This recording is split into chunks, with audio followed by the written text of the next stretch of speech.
2015 Chevy TRAX. I've already loosened my oil filter. So that's what it looks like.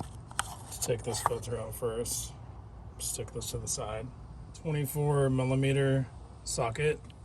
This fits it fairly well, just in case you're wondering. Just pinch the O-ring kind of together and push it one way. And roll your finger up like that.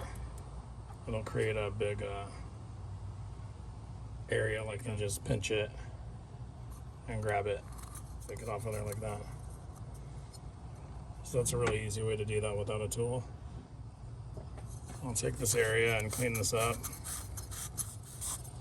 Got the new O-ring right here. And I always like to take a little bit of fresh oil. And just get a little bit on here. Just wipe it around. And if you want to start one end over here, you can start one end.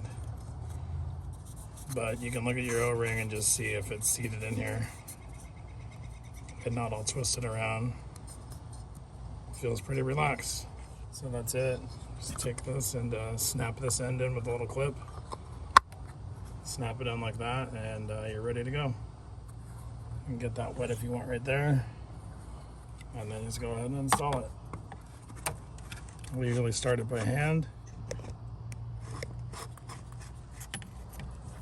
See that right there.